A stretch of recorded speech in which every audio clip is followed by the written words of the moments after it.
Her parents sold her because of infertility. In the middle of a dusty frontier street, under the gaze of the whole town, the sheriff stood by. The church bell tolled. And just when it seemed her life was over, a giant cowboy widower with 3 children stepped forward and tore her fate in half. But on this land, kindness comes with a price. Behind the railroad's smile lurks a plan to steal the only spring for miles.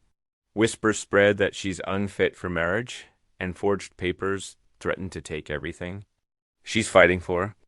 Water for a home, and for the only family who ever chose her. Yet, in a town ruled by gossip and greed, even the law might not be on her side. What happens when the truth buried in her grandmother's quilt could save them all or destroy the life she just found? Every story I share leads with love, for people, for healing, for the things we sometimes forget to say out loud. The summer sun beat down mercilessly on San Paloma's dusty main street as townspeople gathered outside the sheriff's office. There, murmurs carried on the hot afternoon breeze, mixing with the distant clang of the smithy's hammer and the creak of wooden storefronts settling in the heat. The crowd pressed closer to witness the domestic auction, a polite term for what everyone knew was a desperate last resort for failing farms and mounting debts. 18-year-old Cora Lee stood with her head held high, though her heart hammered against her ribs. Her parents lingered nearby, their faces etched with defeat. Her father's weathered hands twisted his worn hat, while her mother dabbed at red-rimmed eyes with a faded handkerchief. The weight of their failed harvest hung heavy between them, made worse by the whispered rumors about Cora's supposed infertility. A careless diagnosis from Dr. Bell that had spread through town like wildfire. From the edge of the crowd, Thurlow, the railroad agent, watched with calculated interest. His expensive suit and polished boots stood out among the townspeople's practical wear. "Shame about the Lee girl," he remarked loudly enough for nearby ears. "But I hear the railroad's bringing new opportunities soon enough." His words drew. Knowing nods, successfully steering conversation away from his recent water surveys of local springs.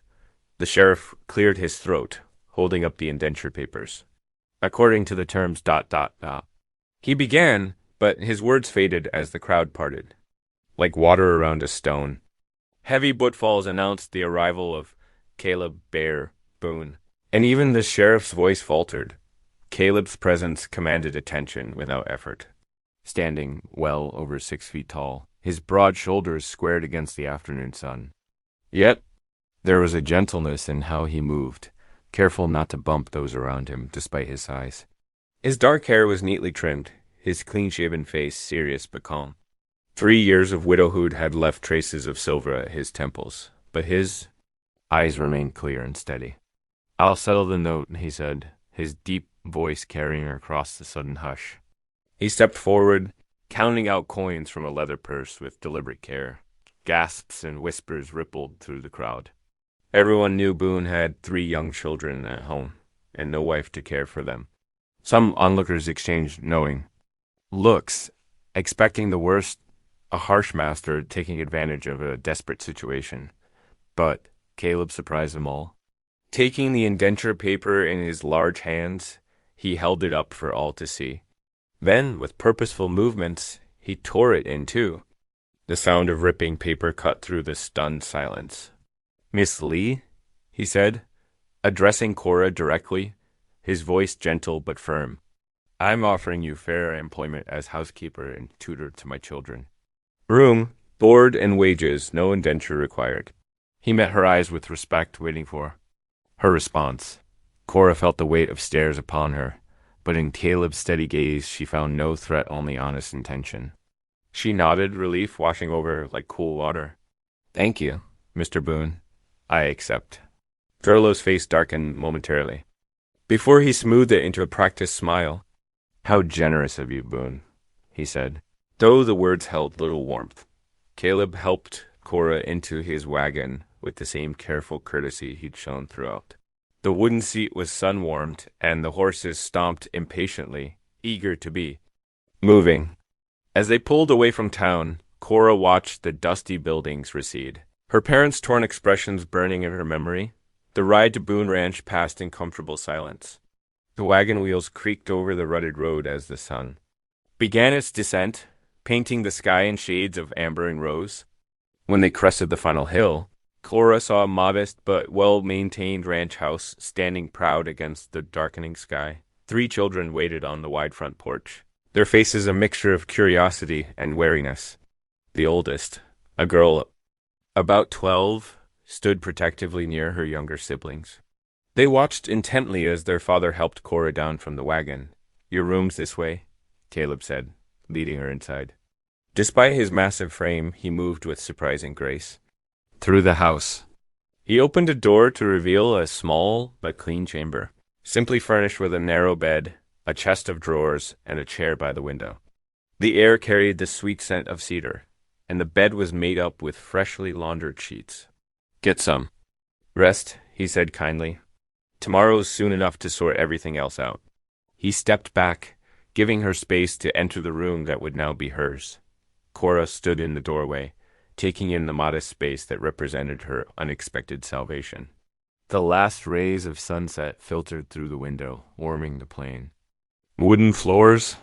Here, in this room that smelled of cedar and clean cotton, she felt the first flutter of hope since the disaster of Dr. Bell's diagnosis had begun unraveling her life. "Thank you, Mr. Boone," she said softly, "for everything." He nodded once, understanding in his eyes. "Welcome to Boone Ranch, Miss Lee." Then he left her to settle in, his footsteps fading down the hallway as darkness gathered outside her window. Dawn crept over Boone Ranch, painting the sky in soft strokes of pink and gold. Cora stirred at the sound of roosters crowing, their voices carrying clearly through her bedroom window. The unfamiliar room slowly came into focus as sleep fell away. Rich coffee aromas drifted under her door, mingling with the crisp morning. She dressed quickly in her simple cotton dress, smoothing her dark hair into a neat braid. Her fingers trembled slightly as she tied her apron. This was her first real morning as part of the Boone household. The kitchen was already alive with activity when she entered. Caleb stood at the wood stove, his large frame seeming too big for the space as he poured coffee into tin cups.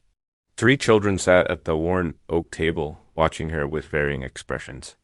"Good morning, Miss Lee," Caleb said warmly. "Let me introduce you properly to my children." He gestured to each in turn. "This here's Rose, my eldest. She's 12 now." Rose sat straight-backed in her chair, brown eyes serious as she assessed Cora. Her long dark hair was neatly plaited, and she wore a practical blue dress that had been carefully mended. "Tom's my middle one, 8 years old." Caleb continued. The boy had his father's build, already sturdy for his age. He offered a shy smile before ducking his head back to his porridge. "And this little lady is June, who's just turned 5. The youngest Boone had her father's gentle eyes, but none of his reserve. She bounced in her seat, golden curls flying. "Do you know any stories?" she asked eagerly. "June," Rose cautioned, but Cora smiled. "I know quite a few," she answered. "My grandmother taught me many tales, along with other useful things." Caleb set a cup of coffee before her. "Speaking of useful things," he said, "let's talk about your duties here." He sat down, filling his own plate with breakfast. "The children need schooling, reading, writing, figures. Rose is quite advanced already, but Tom needs help with his letters, and June's just starting." Cora nodded, sipping the strong coffee. "I taught at our church school for 2 years, she offered. "Good," Caleb said. "Besides tutoring, we'll need help with meals and general housekeeping. Nothing too heavy. Rose already knows her way around the kitchen right well." He gave his eldest a proud smile. "And there's always small ranch chores needing done." "I'm not afraid of work, Mr. Boone," Cora said quietly. "Never thought you were, Miss Lee." His voice was kind. "Now, I'd like you to meet some neighbors this morning. Important folks to know out here." After breakfast, Caleb hitched his team to the wagon while Cora packed a small basket with bread and dried apple slices. The morning air was cool as they set out, the sun not yet high enough to burn away the dew. They traveled for nearly an hour, the landscape changing from scattered ranch land to more open country. Finally, they approached a neat sheep campsite against red stone cliffs. Several hogans stood in a circle, smoke rising from their central smoke holes. Sheep grazed nearby, their bells tinkling softly. A tall man emerged from the largest hogan, his silver-streaked black hair tied back neatly. He carried himself with quiet dignity, and his dark eyes were shrewd but friendly. "Hastian, Toby," Caleb called in greeting. "Hope we're not too early." "The sun finds us when it should," Hastian replied with a slight smile. "Welcome, friend bear." He turned to Cora. "And welcome to you, young one." A woman appeared beside him, her face lined with wisdom and warmth.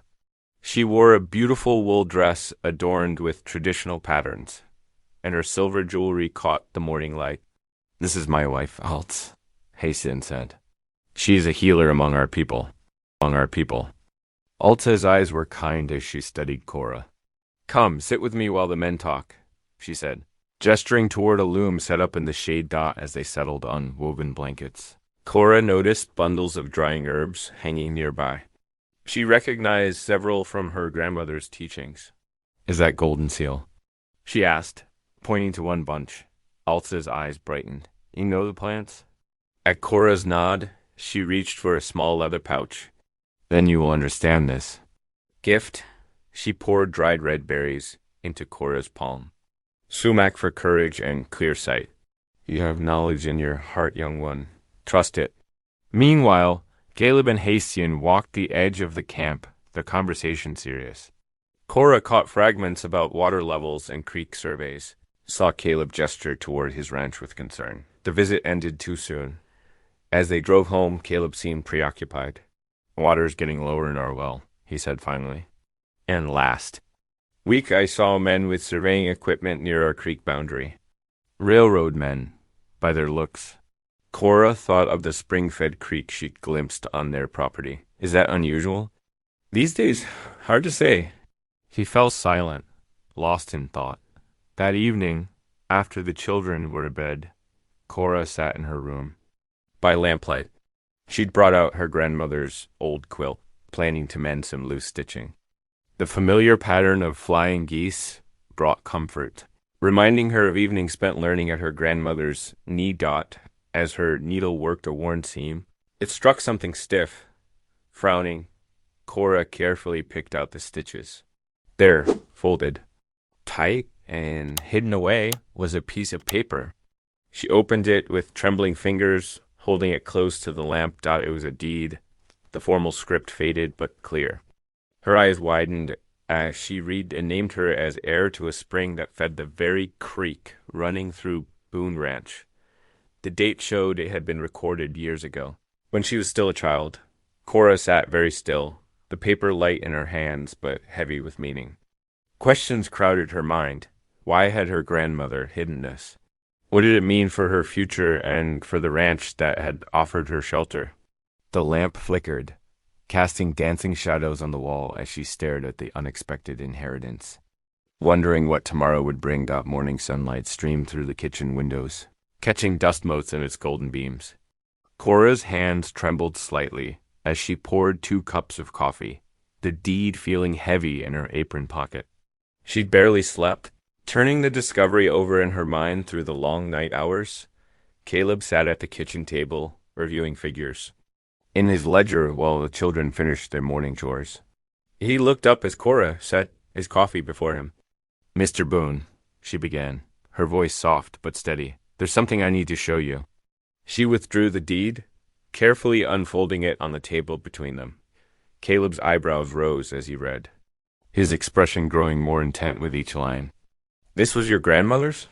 he asked, running a calloused finger along the faded ink. "Yes, I found it sewn into her old quilt last night." Cora watched his face anxiously. "I didn't know anything about it before." He sat back, considering. "This could be important, miss. Very important." He took a thoughtful sip of coffee. "We should have the agency clerk check against the records. Make sure everything's proper and legal-like." "How far is the agency?" "Better part of a day's journey." He stood decisive. "We should go today? I'll have Rose watch the little ones." While Caleb readied the wagon and team, Cora packed a basket with bread, cheese, and dried apple slices. Rose helped her wrap 2 canteens in wet burlap to keep the water cool. "You'll do fine watching over things," Caleb asked his eldest as they prepared to leave. Rose nodded solemnly. "Yes, we'll mind our chores." The morning was already warming as they set out, dust rising in small clouds beneath the wagon wheels. Cora watched the landscape change as they traveled, from scattered homesteads to open range dotted with sage and juniper. The spring air carried the sweet scent of blooming wildflowers near midday. They stopped in a small grove of cottonwoods to water the horses and eat. The shade was welcome after hours under the bright sun. They shared the simple meal in comfortable silence, broken only by the soft nickering of the horses and distant meadowlark song. "Your grandmother," Caleb said finally. "She taught you about plants and such?" Cora nodded. She knew all the old ways. Her mother was Cherokee, and she learned from her. She smiled at a memory. She used to say every plant had a story to tell, if you knew how to listen. "Sounds like a wise woman." She was. Cora's voice softened. "I wish I had known about this deed while she was alive." There must have been a reason she hid it. They reached the agency by late afternoon. The wooden building stood stark against the sky, its windows reflecting the lowering sun. Inside, the clerk's office smelled of dust and old paper. The clerk, a thin man with wire-rimmed spectacles, examined the deed carefully. "Let me check the ledger," he said, pulling a heavy book from a nearby shelf. Minutes ticked by as he traced entries with a bony finger. Finally, he looked up. "The claim is legitimate," he confirmed. "Filed 15 years ago by Sarah Lee for her granddaughter Cora." He adjusted his spectacles. "However, there is a matter of some urgency." Caleb leaned forward. "What kind of urgency?" "The claim must be renewed within 30 days, or it lapses to the nearest commercial petition." The clerk shuffled through some papers, which I see has already been filed by Mr. Thurlow on behalf of the railroad. Caleb's jaw tightened visibly. Cora felt her heart sink. "What do we need to do?" she asked. The clerk outlined the requirements. Boundary verification, testimony of continuous family connection, proof of intent to develop the water right. Each task seemed to add another weight to Cora's shoulders. The sun was setting as they started home. Painting the sky in deep oranges and purples, they discussed the steps needed, planning how to gather the necessary documentation before the deadline. "We'll manage it," Caleb assured her, his deep voice steady. "That spring's important to more than just the railroad." Sunday morning dawned clear and mild. The Boone wagon joined others on the dirt road leading to the small white church where Reverend Clary held services. Cora sat with the family, June snuggled against her side, Tom fidgeting slightly in his Sunday best. Reverend Clary stood tall behind his rough-hewn pulpit, his gentle voice carrying to the farthest pew. He opened his Bible to the book of Ruth, speaking of belonging and protection, of choosing to stand with family in times of need. "Whither thou goest, I will go," he read, "and where thou lodgest, I will lodge, thy people shall be my people." His eyes swept the congregation. In times of trial, we are called to stand together, to protect those who depend upon us. After the service, as people gathered to visit in the churchyard, Caleb did something unusual. He spoke up, his deep voice carrying clearly. "Miss Lee," he said, not loudly but firmly enough to be heard, "I want to thank you for all you're doing for my family." The children beamed, especially Rose, who stood straighter beside her father. Cora felt warmth spread through her chest, seeing their proud faces. The wagon seemed lighter somehow on the drive home, despite the weight of responsibilities ahead. Cora watched the children pointing out wildflowers along the road, heard their chatter about the service. She thought about Reverend Clary's words, about belonging and protection. The deed in her pocket was more than just a piece of paper now. It was a responsibility, yes, but also a chance to protect something valuable, not just water rights, but the people who depended on that life-giving spring. She looked at the Boone family, these people who had opened their home to her, and felt both the weight and the hope of what lay ahead. The week dawned with purpose, bringing fresh determination to the Boone ranch. Morning mist still clung to the pastures as Caleb rode out to check the cattle, his broad figure silhouetted against the rising sun. Inside the house, Cora sat at the kitchen table, surrounded by leather-bound law books borrowed from Reverend. Clary her finger traced the dense text as she read by lamplight, morning after morning. Water rights, prior appropriation, beneficial use, the term swam before her eyes. But she pressed on, making careful notes in a small journal. The children helped by keeping quiet during her studies, understanding the importance of their new friend's task. On Tuesday morning, hoofbeats announced Hasty and Tubi's arrival. He dismounted gracefully, removing his hat as he approached the house. Caleb met him at the fence line, and together they walked the creek banks, discussing ways to reinforce the weakening edges. The water speaks of its path, Hastings said, kneeling to examine the soil. Here we must listen. He showed them how to weave willow branches into the banks, creating natural supports that would grow stronger with time. I will speak of what I know, he added, standing straight and looking at Cora. The spring has served many families, both dine and settler. Its story should be told true. The next day brought Alts, carrying her weaving tools and a bundle of herbs. She settled on the porch with Cora, demonstrating the ancient patterns that told stories in wool and thread. Watch closely, she instructed, her skilled fingers moving through the weave. Each pattern is like a path we walk. Some go straight, some turn, but all connect. She smiled at Cora's careful attempts to copy her movements. Later, Altz shared her knowledge of local plants, showing Cora how to prepare a mild tea for restless children. That night, for the first time in weeks, little June slept peacefully.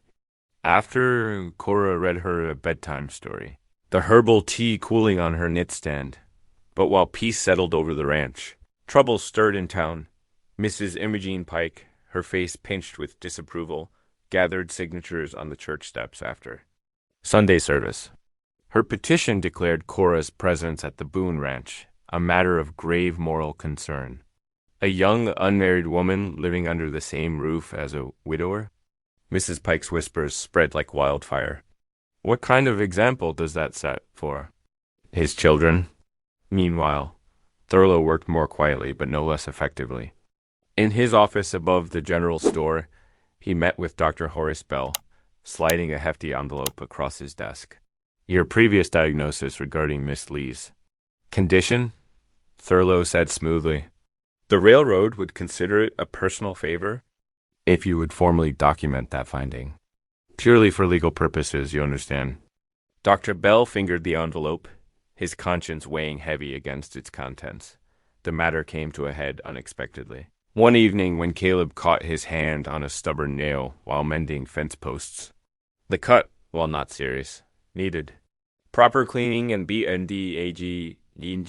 Dr. Bell arrived just as dusk was settling over the ranch. He found Cora in the kitchen, already preparing clean bandages and boiling water for sterilization. Her quiet efficiency as she helped him treat. Caleb's hand stirred something in the doctor's heart. After ensuring the wound was properly dressed, Dr. Bell lingered in the kitchen while Caleb went to check on the children. Cora was cleaning up the supplies when the doctor finally spoke. Miss Lee, he began, his voice unusually hesitant. There's something I need to say to you. Cora turned, waiting patiently as he struggled with his words. That diagnosis I made about your inability to bear children. He removed his spectacles, wiping them nervously. It was hasty, careless, made without proper examination or consideration. The kitchen grew very quiet. Even the crickets outside seemed to pause. I was overworked that day, rushing between patients.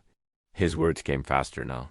I made an assumption based on incomplete information, and I was wrong to do so. Cora's hands stilled on the cloth she was folding. Why are you telling me this? Now? Because it's the truth, he replied, then added more softly. And because you deserve to know it. I'll make a public statement, set the record straight, if you wish it. Cora looked out the window at the darkening sky, considering his words. When she spoke, her voice was gentle but firm. Thank you, Dr. Bell. But truth has its own time. When it needs to be known, it will be. The doctor nodded, understanding more than just her words. As he drove away, the warm light from the ranch house windows seemed to follow him, a reminder of grace freely given. Inside, the evening settled into its familiar rhythm. Caleb sat in the main room, tools spread around him, as he mended a broken chair. The children gathered near the lamp where Cora sat with a book of poems. Tom and Rose took turns reading aloud, while June, still awake but growing drowsy, leaned against Cora's side. The soft cadence of their voices mixed with the gentle sound of Caleb's work, creating a moment of perfect peace. Outside, a whippoorwill called into the gathering night, its song carrying across the quiet land. The morning of the hearing dawned clear and bright. San Paloma's town hall, usually reserved for social gatherings and holiday celebrations, had been transformed into a makeshift courtroom. Wooden chairs scraped against the floorboards as townspeople filed in, their whispers echoing off the high ceiling. Cora sat between Caleb and Reverend Clary, her hands folded tightly in her lap. The deed lay protected in a leather folder before. And then, across the aisle, Thurlow lounged in his chair with practiced casualness, though his eyes never left the territorial judge's desk.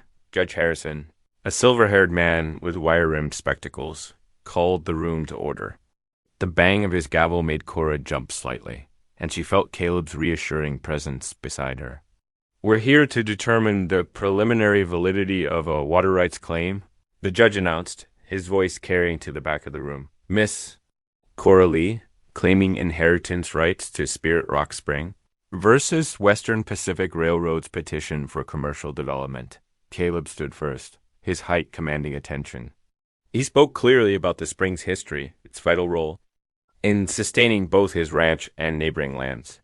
Haitian to be followed, describing decades of shared water use between settlers and Navajo families.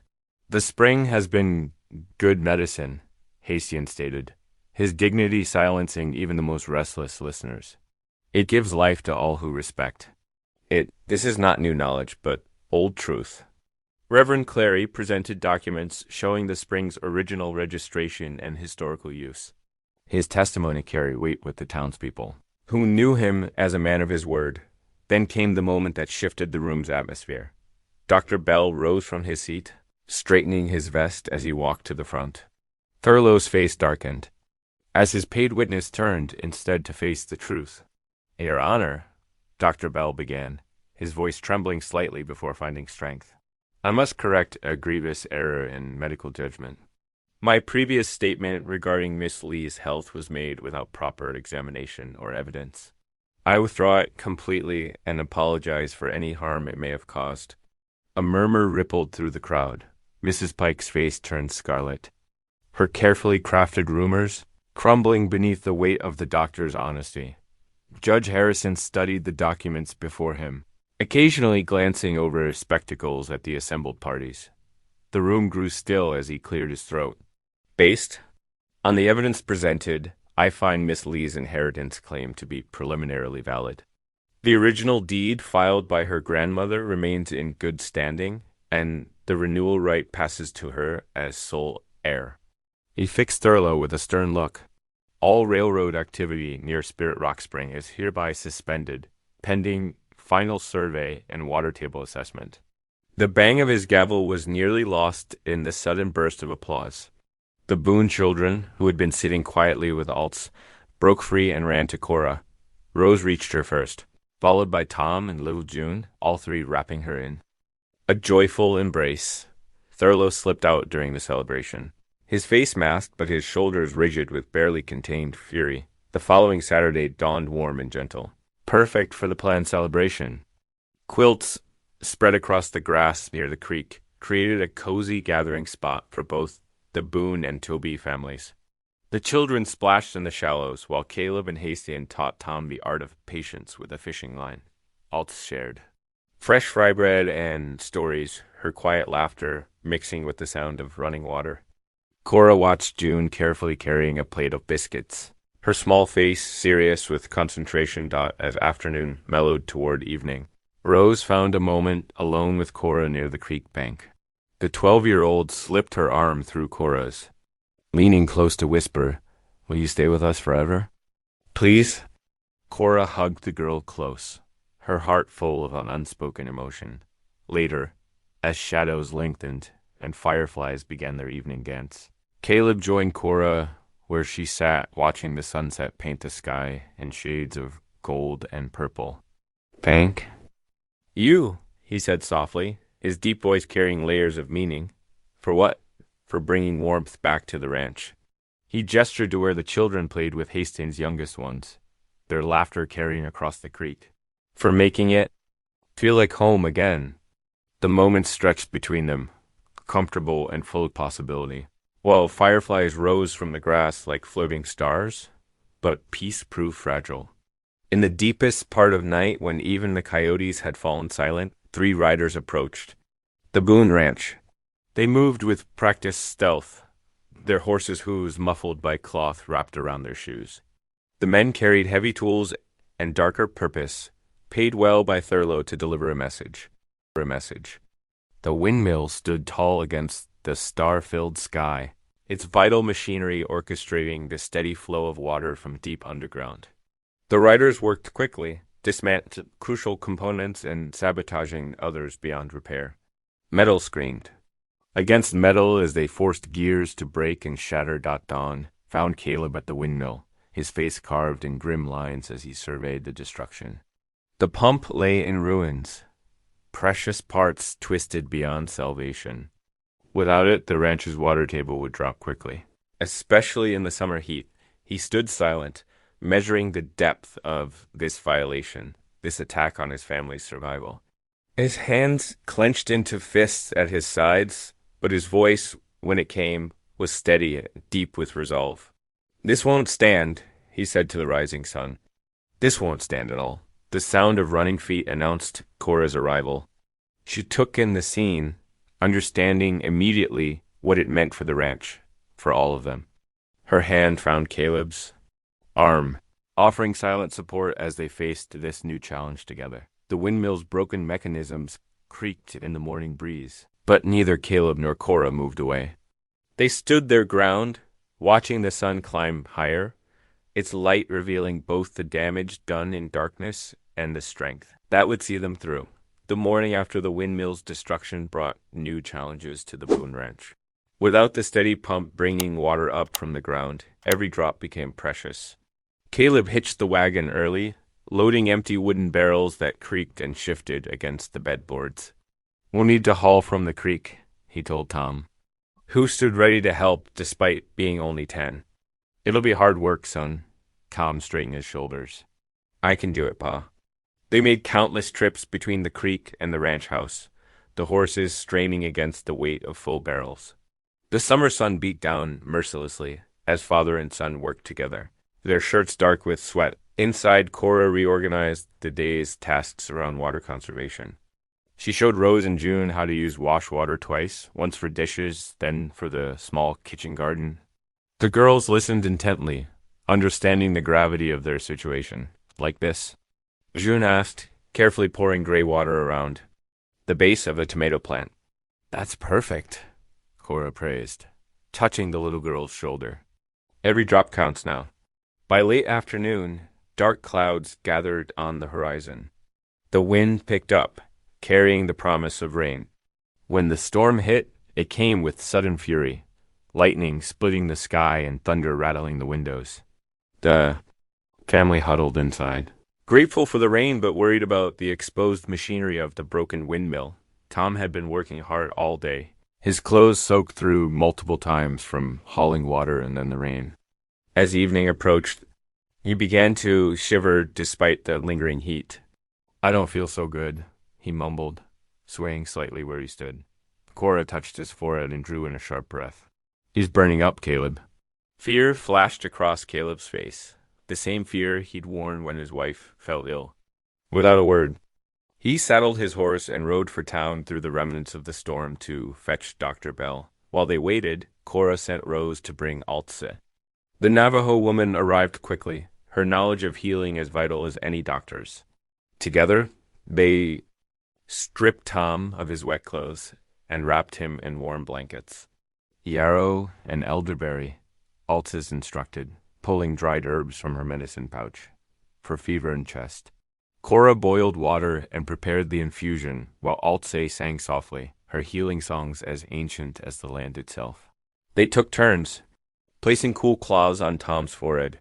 As his temperature climbed higher, Dr. Bell arrived with Caleb just as darkness fell. The doctor's examination was thorough, his earlier carelessness replaced by focused attention. Chest cold turning to fever, he diagnosed, then nodded approvingly at the herbs Altz had brought. Keep up with those infusions, they're exactly what he needs.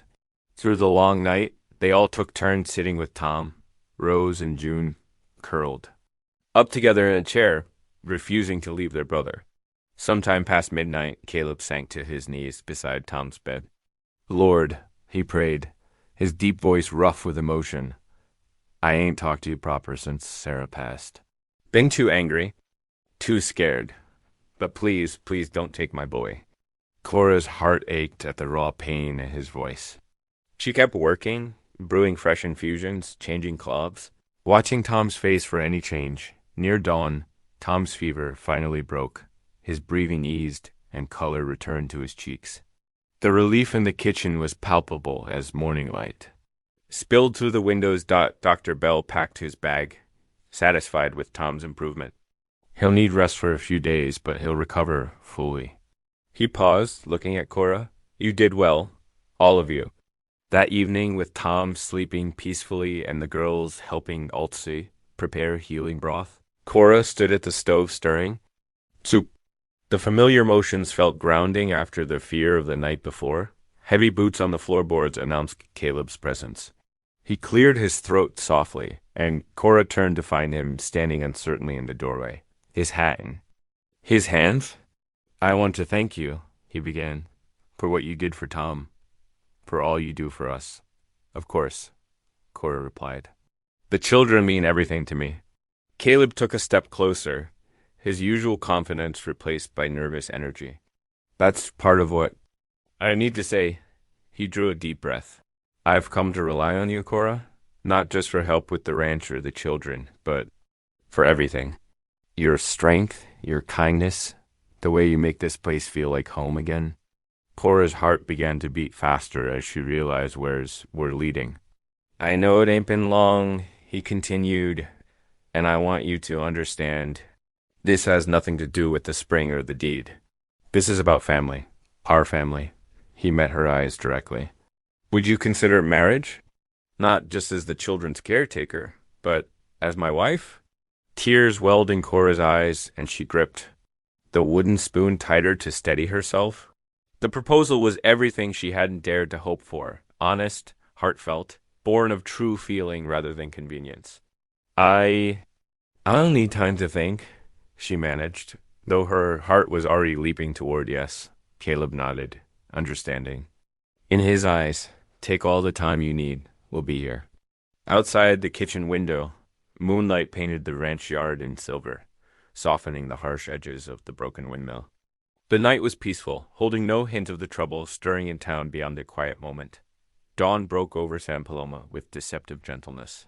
At the Boone Ranch, Cora moved through the kitchen with quiet efficiency, grateful that Tom seemed stronger after his fever. Rose helped set the table while June clutched her beloved rag doll, watching Cora's every movement with devoted eyes. The clatter of hooves in the yard drew their attention.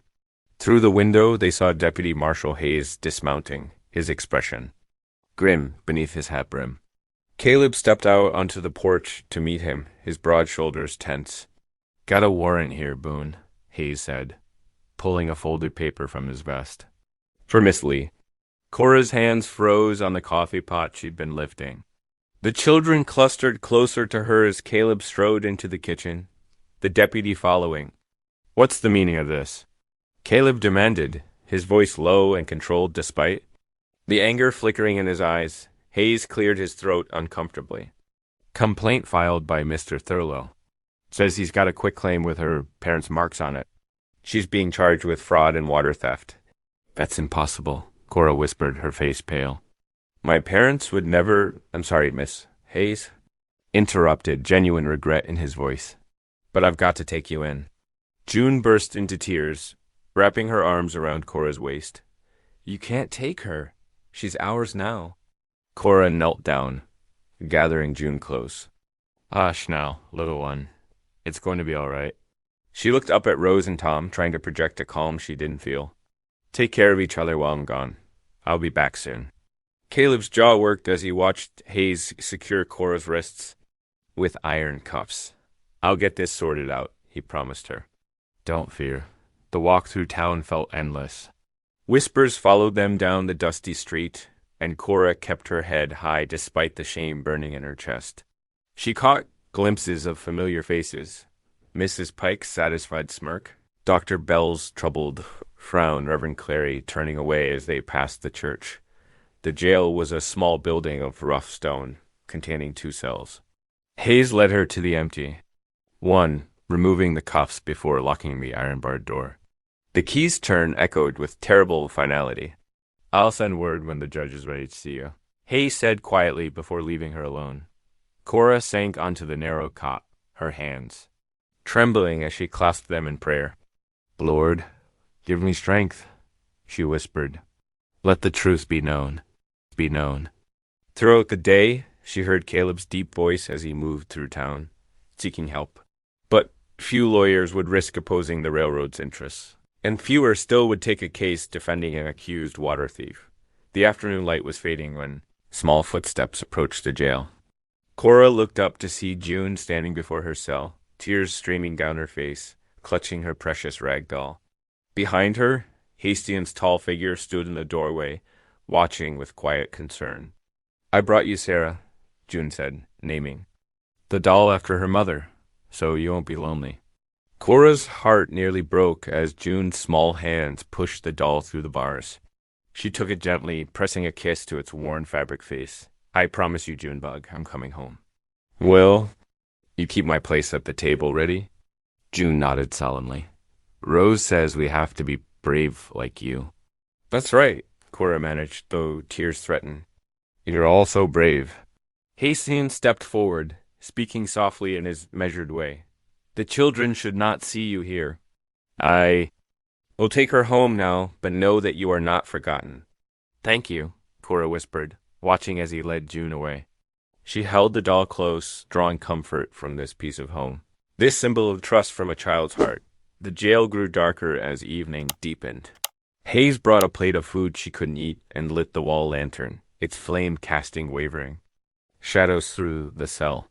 Cora sat on her cot, June's doll in her lap, listening to the night sounds of the small, town-distant piano music from the saloon. The occasional whinny of horses, the low voices of men passing by, the lantern's light grew dimmer, matching her hopes. Somewhere out there, Caleb was still fighting for her, she knew. But Thurlow's influence ran deep, and the forged quitclaim would be hard to disprove. Her parents' marks, how had he managed that? And why had Reverend Clary, who knew her character, turned away? The night pressed close around her small cell. Cora wrapped her arms around herself, the rag doll tucked against her heart, and prayed for the strength to face whatever morning might bring. The lantern flame guttered low, shadows growing longer on the rough stone walls. Through the barred window, she could see a slice of star-filled sky. The same stars shone over the Boone Ranch, where 3 children would be saying their prayers, where Caleb would be standing on his porch, looking toward town. The thought brought both comfort and fresh pain. The lantern's light grew feebler still. But Cora kept her vigil, holding June's doll like a talisman against the darkness, waiting for dawn and whatever justice it might bring. Morning light filtered through the jail's barred windows, casting thin shadows across the worn floorboards. Cora sat on her cot, smoothing June's doll's dress with careful fingers when heavy boots echoed on the wooden walkway outside. Her heart lifted at the familiar tread. Caleb ducked his head to enter the jail, his tall frame filling the small space. His eyes found hers immediately, concern etched in the lines around them. How are you holding up?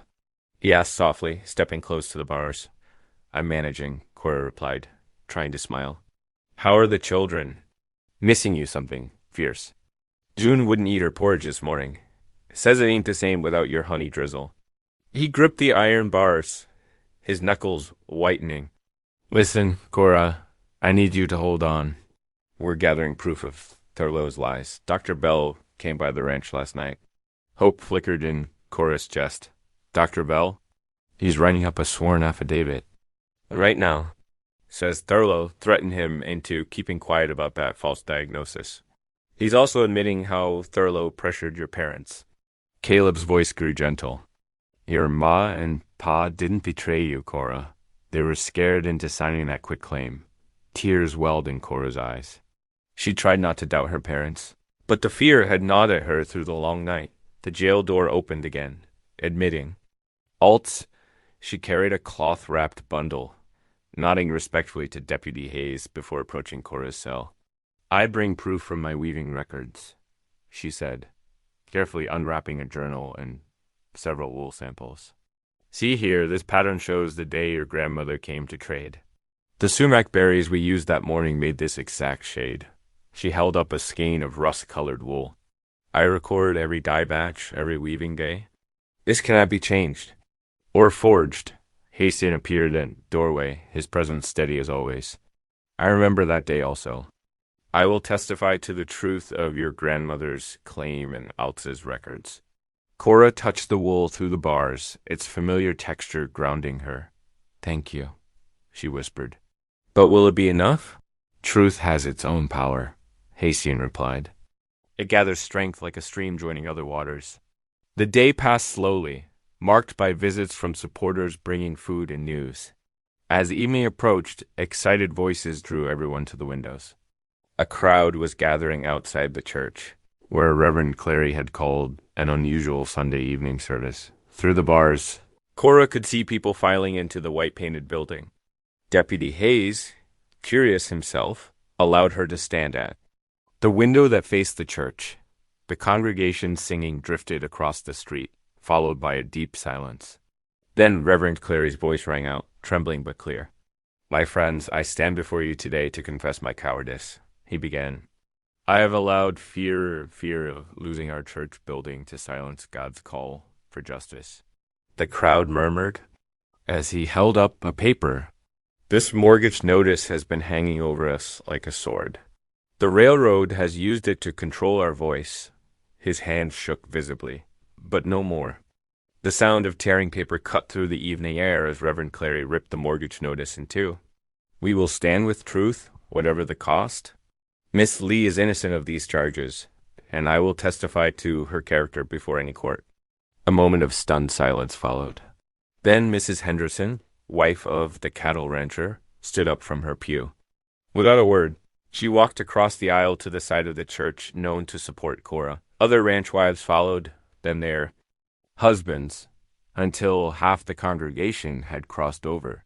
Cora pressed her hand against the cool window glass. Tears streaming down her face, Deputy Hayes cleared his throat roughly and pretended to be very busy with his paperwork as darkness fell. The church emptied slowly, people gathering in small groups to talk. Caleb stopped by one final time before heading home to the children. I'll be working late tonight, he told her, his voice low and determined.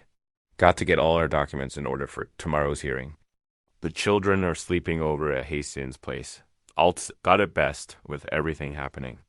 Cora nodded, knowing how the little ones must be frightened. Tell them I love them when you see them next. They know, he said softly. We all do. The night settled over San Paloma like a held breath. From her cell, Cora could see lamplight burning in distant windows, the doctor's office where Bell worked on his affidavit, the church where Reverend Clary prayed, the ranch house where Caleb prepared their defense. She wrapped her arms around herself, still holding June's doll close, and watched the stars appear one by one. Tomorrow would bring judgment, but tonight had already brought something precious, the knowledge that she wasn't standing alone. The dawn that finally broke was crisp and clear, painting the sky in shades of hope. Cora stood at her cell window, watching the sun rise over the small town that had become her home, ready to face whatever the day might bring. The town hall buzzed with tension as morning sunlight streamed through tall windows. Every bench was packed. with ranchers and townspeople standing shoulder to shoulder along the walls. The air felt thick with anticipation and a mingled sense of coffee, dust, and summer heat. Cora sat between Caleb and Hastian, her hands clasped tightly in her lap. She wore her best dress, freshly pressed, and her grandmother's silver cross at her throat caught the light. The territorial judge, a weathered man named Harrison, sat at a makeshift bench before them, reviewing papers with careful attention. The room hushed as Thurlow swept in with his lawyer, both men in expensive Eastern suits that seemed to mock the simple surroundings. They took their seats with an air of casual confidence that made Cora's stomach tighten. Judge Harrison called the hearing to order with 3 sharp raps of his gavel. This court will hear evidence regarding water rights to the spring-feeding Boone Creek and allegations of document fraud. His stern gaze swept the room. Mr. Thurlow, present your case. Thurlow's lawyer rose smoothly, brandishing the quitclaim. Your Honor, this document, properly signed and witnessed, shows the clear transfer of rights from the Lee family to the railroad's interests. The judge examined it, then nodded to Hastian. You may give your testimony. Hastian stood, his dignity filling the room. His voice carried clearly as he described decades of watching over the spring, from the time Cora's grandmother first filed her claim. He spoke of seasonal changes, water levels, and the careful balance maintained between ranchers and Navajo shepherds. The spring has many children, he said, gesturing to include both native and white neighbors. All have respected its boundaries, marked by the old cottonwood and 3-stack rocks, just as Cora's grandmother agreed with my father. Thurlow's lawyer tried to interrupt, but Judge Harrison silenced him with a look. Continue, he told Tin. Dr. Bell came forward next, his shoulders straight despite his obvious nervousness. He handed over his affidavit with steady hands. Your Honor, I must confess to being party to Mr. Thurlow's deception. He pressured me to maintain a false diagnosis regarding Miss Lee, and later used threats to coerce her parents into signing that quitclaim. A murmur ran through the crowd. The judge read the affidavit carefully, his expression darkening. Alt approached next, carrying her weaving records and the rust-colored wool skein. She explained the careful documentation of each dye batch, showing how the sumac-dyed wool proved the exact day Cora's grandmother had visited. See how the color matches precisely, she said, holding the skein next to the old journal entry. This cannot be falsified. The plants speak their own truth through the wool. The judge examined the evidence with genuine interest, nodding at the detailed records. Reverend Clary rose, Bible in hand, and confirmed the church ledger entries showing Cora's grandmother's presence on the documented days. His voice grew stronger as he spoke of truth and justice. Then Caleb stood, his height commanding attention. He opened his own Bible, marked with a faded ribbon. Your Honor, if I may. At the judge's nod, he read, Let justice roll down, like waters, and righteousness like an ever-flowing stream. His deep voice carried to every corner as he continued. We can win justice without violence, Your Honor. The truth of Miss Lee's claim is written in the land itself, in the memories of those who tend it, and in the hearts of those who know right from wrong.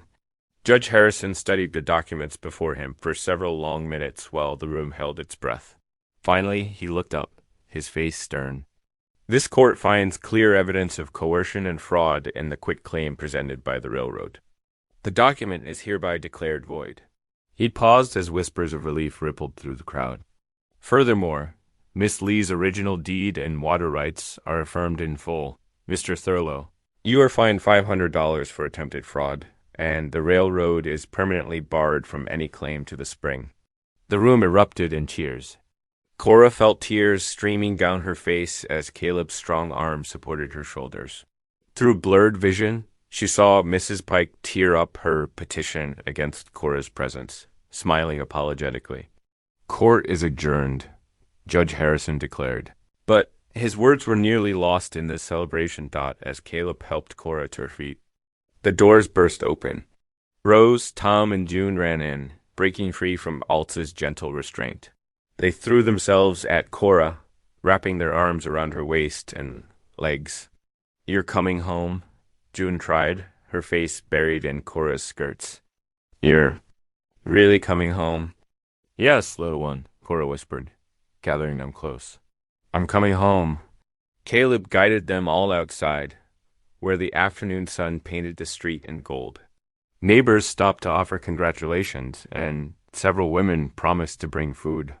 For a celebration as evening settled over the land, the Boone Ranch house glowed with warmth and welcome. Lamps cast soft light through windows well inside, the rooms filled with the rich scents of fresh-baked pies and bread brought by well-wishers.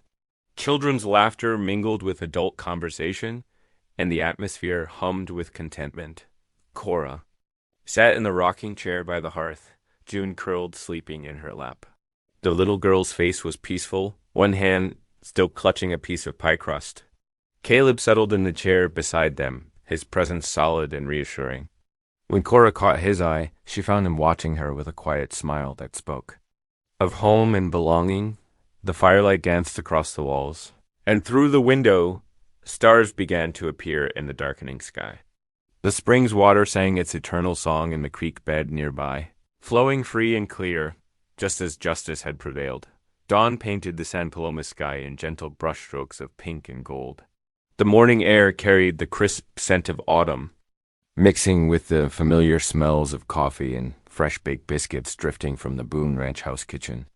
Cora stood at the stove, her heart full as she listened to the children's voices floating in from the yard where they played before breakfast. The screen door creaked, and Caleb's tall frame filled the doorway. "Mighty fine morning," he said softly, his eyes warm as they met hers. "The children are hoping you might join us outside for a spell before we eat."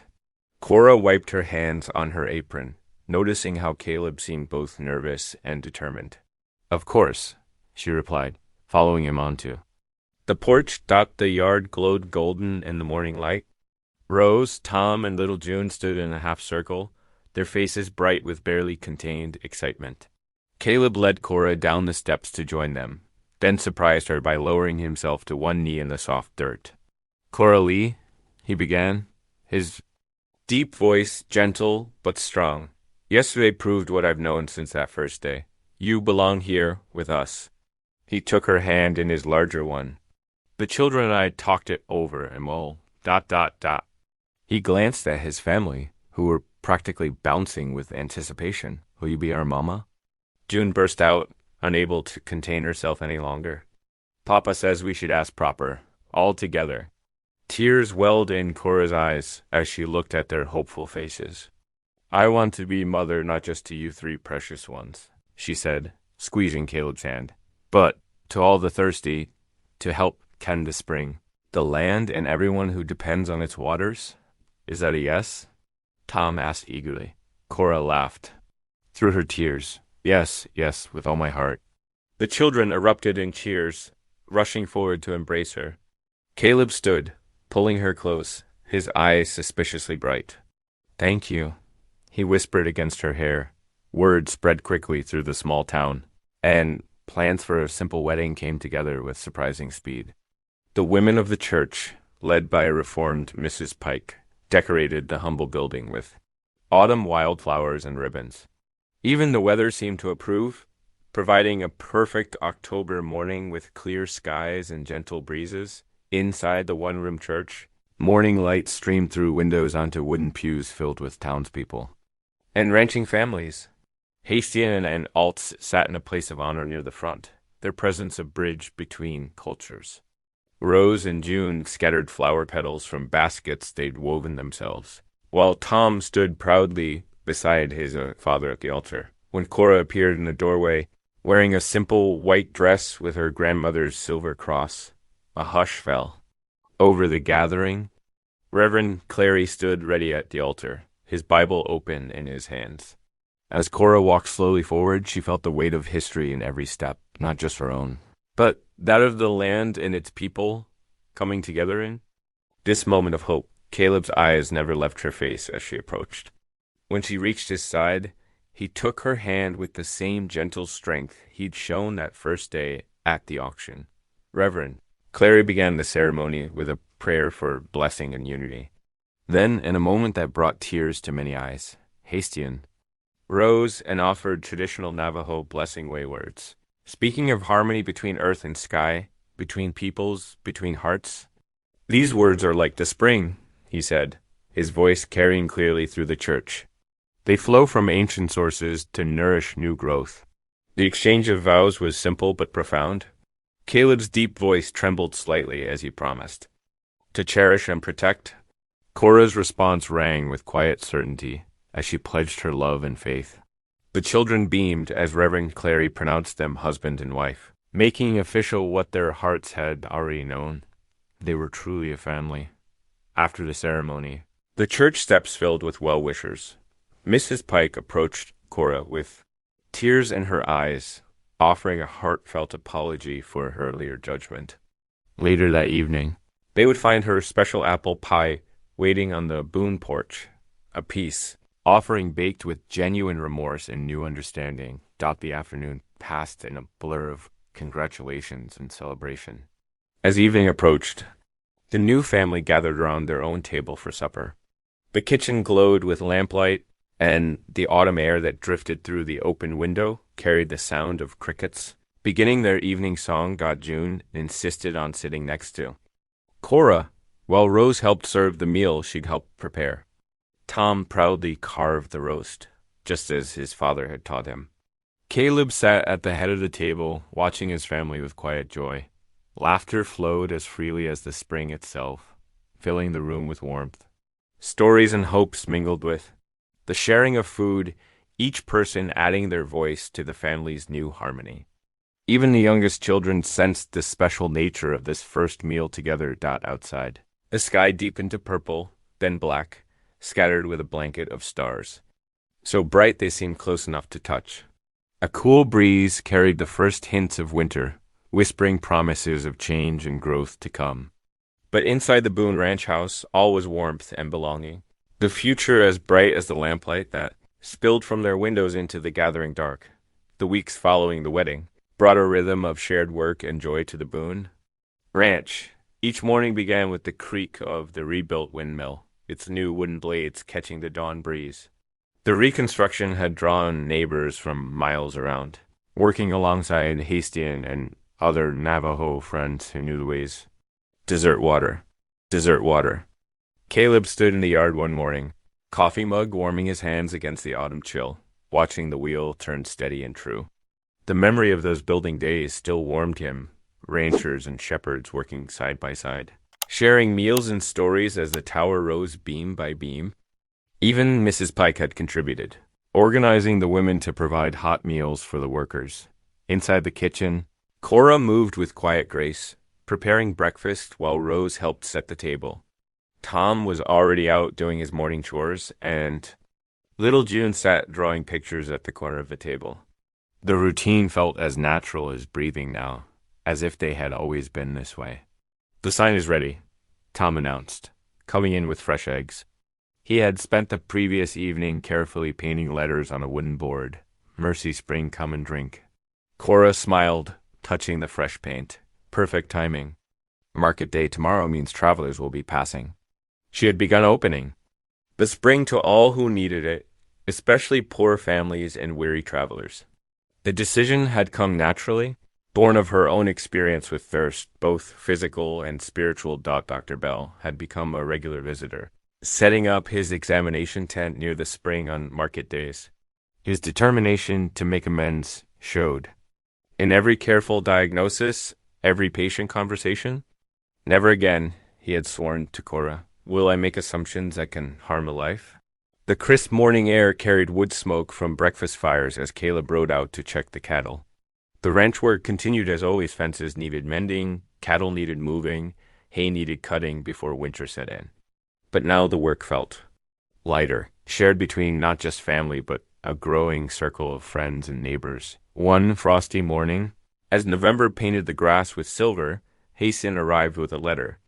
His expression was grave as he handed it to Caleb. "From my cousin," he explained. "Her situation is difficult." Caleb and Cora sat at the kitchen table while Hastian spoke of his widowed cousin, a young mother whose illness had left her too weak. to care for her infant daughter. The baby needed a home, a family to raise her with love. Cora's hand found Caleb's under the table. Their eyes met, and no words were needed. "We would be honored," Caleb said simply. "The children?" Hasty asked, though his eyes showed he already knew the answer. As if on cue, June peeked around the doorframe. "Are we getting a baby, sister?" she asked, her face glowing with hope. Rose, and Tom quickly appeared behind her, drawn by the word baby. Their eager faces said everything about how the Boone children had learned to open their hearts. "If you all agree," Cora said carefully, though she could barely contain her own joy. "Yes." June bounced on her toes. "I can share my dolly." "I can help with the cradle," Tom offered, already thinking like a big brother. Rose, practical as always, began listing things they would need. "Blankets and warm clothes and love," Cora finished softly. "Most of all, love." Hastian's weathered face creased a smile. "I will send word today. The baby can come as soon as next week." The days that followed were full of preparation. The women of the church, led by Mrs. Pike, gathered to sew baby clothes and blankets. Altz brought a traditional Navajo cradle board, beautifully woven and decorated with symbols of protection and blessing. Caleb and Tom worked together to repair an old cradle, their hands gentle on the wood as they spoke quietly of family and responsibility. Rose organized the nursery corner of her room, while June contributed cheerful drawings to brighten the walls. The baby arrived on a cold morning, bundled against the chill in soft blankets. Hastian's sister-in-law carried her carefully from the wagon, tears mixing with her smile as she placed the tiny bundle in Cora's arms. "Her mother named her Lily," she explained, touching the infant's cheek, "for the flowers that bloom after rain." The baby's dark eyes opened, taking in her new family. June stood on tiptoe to peek at her sister's face. "Hello, Lily," she whispered. "Welcome home." Rose reached out to touch one tiny hand, her expression softening as small fingers curled around hers. Tom stood straight and tall, already protective. Of his smallest sister, Caleb wrapped his arm around Cora's shoulders, looking down at the baby who had already claimed a piece of their hearts. "She's perfect," he said simply, that evening. As lamplight warmed the kitchen and the children took turns holding their new sister, Cora felt the rightness of it all. The spring flowed steady and true, offering mercy to all who came. The windmill turned in the night wind, drawing life from the deep earth. And here, within these walls, love flowed as freely as water, making family from faith and hope and open hearts. Through the window, stars scattered across the dark sky like diamonds on velvet. The baby slept peacefully in her cradle, surrounded by the soft sounds of home June's quiet songs, Rose's gentle humming, Tom's careful footsteps as he checked the fire one last time. Caleb and Cora sat close together, watching their children, their hearts as full as the spring that had brought them all together. Winter settled deep over San Paloma, painting the landscape in shades of silver and white. At the Boone Ranch, warmth radiated from the kitchen where Cora stood at the wooden table, flour dusting her apron as she rolled out pie crust. The familiar scent of cinnamon and apples filled the air, mixing with the sharp sweetness of pine boughs that Rose had carefully arranged along the mantel. "Like this, Mama?" June asked, carefully crimping the edge of a small pie beside her. Her fingers, though clumsy with youth, showed determined care. "Just perfect," Cora answered, her heart swelling at the word Mama. 6 months had passed since the auction, yet sometimes the joy of belonging still caught her by surprise. In the corner, baby Lily slept peacefully in her cradle, wrapped in one of the beautiful blankets Alte had woven. The intricate pattern spoke of protection and blessing, threads of blue and red dancing through the warm brown wool. June paused in her pie-making every few minutes to rock the cradle gently, taking her role as big sister with solemn pride. From his father's workbench in the barn, Tom's careful movements carried through the winter air. He had spent weeks carving a small wooden horse for June, working in secret whenever he could spare a moment from his chores. The sound of his knife against the wood mixed with the distant creak of the windmill, turning steady against the cold. Rose moved between the kitchen and the main room. Hanging paper chains she had crafted from old letters and bits of colored paper saved through the year. Her artistic touch transformed simple materials into festive decorations that brought cheer to every corner. The Reverend said we might have snow for Christmas Eve service, Rose announced, adjusting a chain that had slipped. Wouldn't that be wonderful?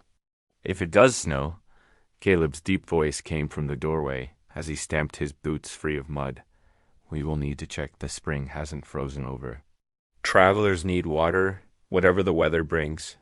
He had been hauling water to the spring, daily, breaking ice when necessary to ensure no one went thirsty. The sign Tom had painted still stood proud. Mercy Spring, come and drink. Even in winter, wagons stopped regularly, drawn by the promise of clean water and kind words. As afternoon settled into evening, Hastian and Altz arrived bearing gifts. Their wagon carried not only the promised blankets, but also dried herbs for winter remedies and specially prepared food for sharing. The children gathered around as the visitors entered, eager to help carry the carefully wrapped packages. These will keep you warm through the cold moons, Alt said, helping Rose unfold a blanket of deep red and russet brown. The wool was soft yet sturdy, promising years of comfort. Hastings presented Caleb with a tooled leather water bag, perfect for carrying spring water to travelers. The old ways of working leather, he explained, make it strong against the cold. The house filled with the warmth of friendship as they shared stories and memories. Altz held baby Lily, singing soft Navajo lullabies while June listened intently, trying to learn the gentle rhythms. As dusk approached, they prepared for the Christmas Eve service. Reverend Clary had arranged for extra candles, transforming the simple church into a place of golden light. The Boone family rode together in the wagon, wrapped in blankets against the chill, stars beginning to peek through the gathering clouds above. The church glowed like a beacon as families filled the wooden pews. Reverend Clary stood before them, his voice carrying clear and strong as he read the Christmas story. The candlelight caught the silver in his hair, and his eyes shone with joy as he looked out over his congregation, ranchers and shepherds, Navajo and white, all gathered in peace. Let us remember, he said, that the greatest gifts often come in humble forms, and that love knows no boundaries of blood or birth. Cora felt Caleb's hand tighten around hers, and she blinked back tears as she remembered that hot afternoon at the auction block. How far she had come from that moment of despair to this night of belonging. June fell asleep during the final hymn, her head heavy against Cora's shoulder. Tom helped his father carry her to the wagon while Rose carried the baby's basket. The ride home was quiet, peaceful, broken only by the soft crunch of wagon wheels on the frozen ground. As they approached the ranch, the first snowflakes began to fall big, soft flakes that danced in the lantern light. June woke just enough to marvel at them, her sleepy voice full of wonder. Inside, Caleb built up the fire while Cora settled the children. Soon they gathered in the main room, where the pine boughs released their sweet scent in the warmth. Tom brought out his carved horse, carefully wrapped in a scrap of cloth, and presented it to June. Her eyes grew wide with delight as she traced the detailed mane and tail he had so carefully carved. It is beautiful, she whispered, hugging her brother tight. Rose distributed the paper chains she had saved for Christmas Eve, draping them carefully over the mantel and around the windows. The flickering lamplight caught the colors, making them glow like stained glass. Baby Lily woke for her evening feeding, and Cora settled in the rocking chair beside the fire. As she cradled the infant, memories of the past year flowed through her mind, the auction block, the discovery of the deed, the battle for the spring, the wedding, and now this moment of perfect peace. Caleb moved to stand beside her, his hand warm on her shoulder. In his touch was everything he found hard to say: gratitude, love, the joy a family made whole. Outside, the snow fell steadier now, wrapping the world in silence. The children gathered close, drawn by the fire's warmth and the comfort of being together. Tom brought out the family Bible, and Caleb read the Christmas story once more, his deep voice gentle in the quiet room. June leaned against Rose, both girls half asleep, but determined to stay awake a little longer. Through the window, they could see the snow transforming their world, each flake a tiny blessing falling from heaven. The spring would need checking in the morning, and there would be extra chores in the cold, but for now, there was only this family and firelight. Love and belonging, peace on earth, settling as soft as snow. The early spring air carried the scent of new grass and wildflowers as Cora walked the path to Mercy Spring. Fresh shoots pushed through the earth around the wellhead, painting the ground in tender shades of green. She paused to straighten the wooden sign that had weathered winter's storms, its letters still clear and welcoming. Mercy Spring, come and drink. A wagon train approached from the east, dust rising behind the tired horses. Cora counted 5 wagons, their canvas covers patched but sturdy. As they drew closer, she could see the weary faces of children peering out, their eyes brightening at the sight of fresh water. "Welcome to Mercy Spring," she called out, already moving to lower the bucket. "There's shade under those cottonwoods, and we've got fresh bread cooling on the windowsill." Tom and Rose, working nearby, quickly set up the wooden benches they kept ready for visitors. June trailed behind them, carrying a stack of tin cups with careful determination. The routine was familiar now, a dance of hospitality they had all learned to perform with grace. "Much obliged, ma'am," the wagon master said, helping a young mother down from her seat. "Word of your spring has spread all the way to Kansas City." Folks there said to look for the ranch with the welcome sign. Caleb emerged from the barn, his tall frame casting a long shadow in the afternoon light. He nodded to the travelers, then began unhitching their horses, leading them to water. No questions asked. No payment expected.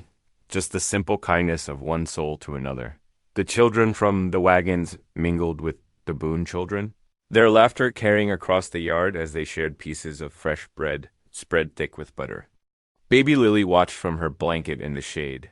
Cooing at the activity around her doctor, Bell rode up on his dappled mare, medical bag secured behind his saddle. He had taken to stopping by regularly, checking on travelers and offering free care when needed. The burden of his past mistake with Cora had transformed into a mission of service. "Any need for my services today?" he asked, dismounting with practiced ease. "A child with a cough in the 3rd wagon," Cora answered, already leading him there.